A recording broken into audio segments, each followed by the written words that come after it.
Hello, welcome to My Dad Says Audio. If you've been here before, welcome back. If you're new here, welcome. Today we're going to be doing a video on my Leak Stereo 20 that I bought a few years ago in original condition, not working, needing complete refurbishment, which my dad has done. Dad, what can you tell us about the Leak Stereo 20? The Leak Stereo 20 was, I guess, commissioned in the late-ish 1950s, 57 or 58, I believe.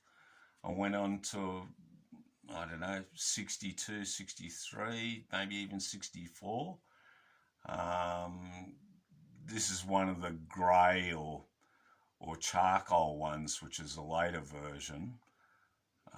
It's a bit of a classic circuit. Uses 12AX7 on the input tube, two 12AX7s on the phase splitter, El84 output tubes. It's a push-pull amplifier, and uses a GZ34 rectifier tube. This one came in original condition, and I've completely gone through it, replaced all the resistors in it, all the capacitors, including the power supply capacitors.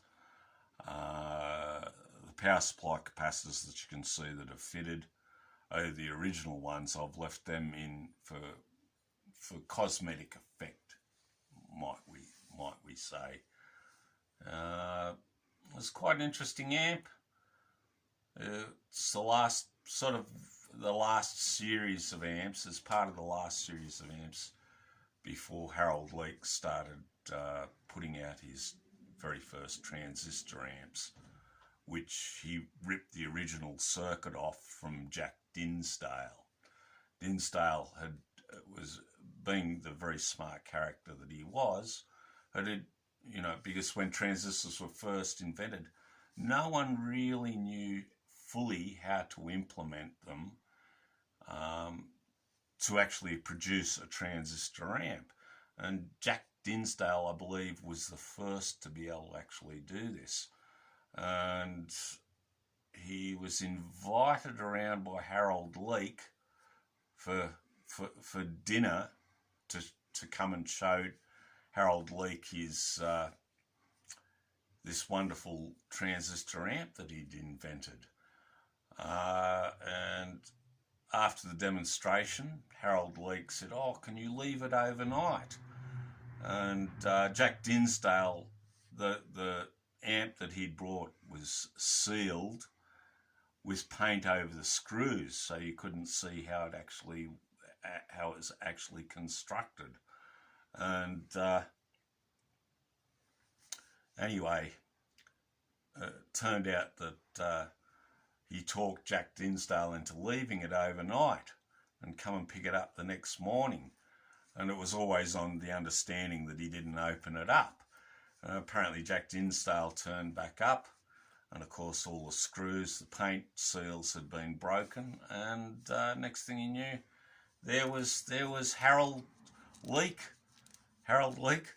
producing a transistor amp, miraculously. Might have been a bit of shystering going on with that. Anyway, this is a bit of a classic circuit. These were never really designed to be seen. They usually were screwed into the bottom of a cabinet, and the only part of it that you would see was the matching preamp, which I think was the 0.1, if I'm correctly, or one of the versions of the 0.1. Anyway, this is a lovely sounding amp. It's 10 watts per channel, isn't it? Yes, it's 10 watts per channel. They did a range of these. There was, I think, the Stereo 60.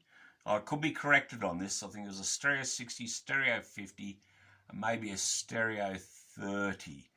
And what I would say, and a few others have said too that I've heard, is that out of all those ones, this was the best one. The Stereo 20 was the best one. It's all triode from input to output, isn't it? Well, no, it's the input tube is a twin triode. The phase split is a twin triode. Output is not. I think it's an ultra-linear design. Right. If I can remember correctly.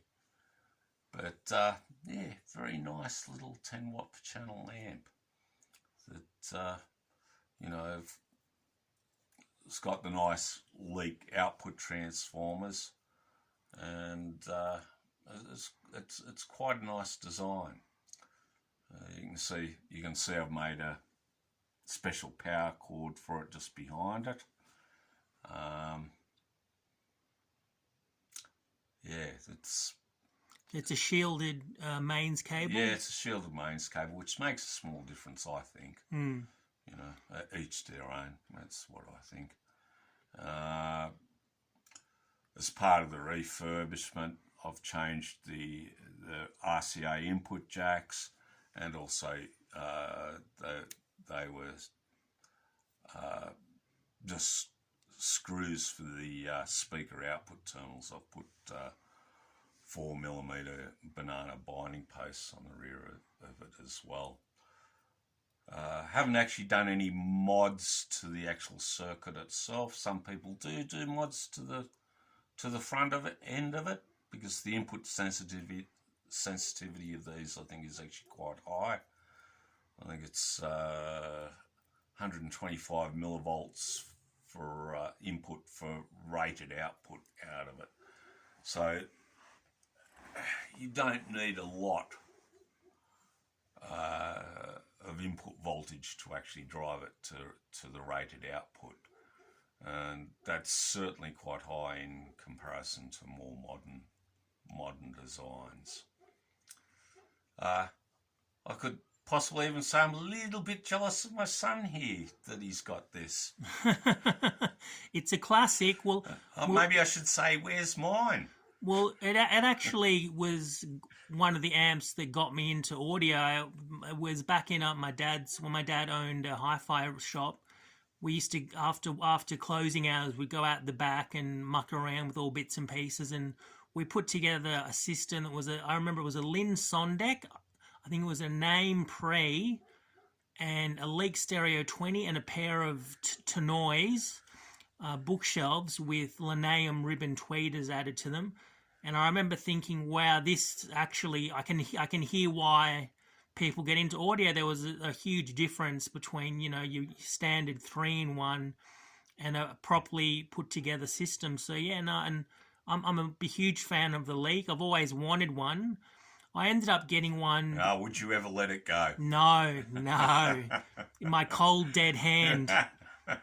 Yeah, I bought a Music Angel Chinese 845 single-ended amp that just roasted itself. It just was not very well made. And I ended up selling that, and with the money I bought an old Leak from England and had it imported.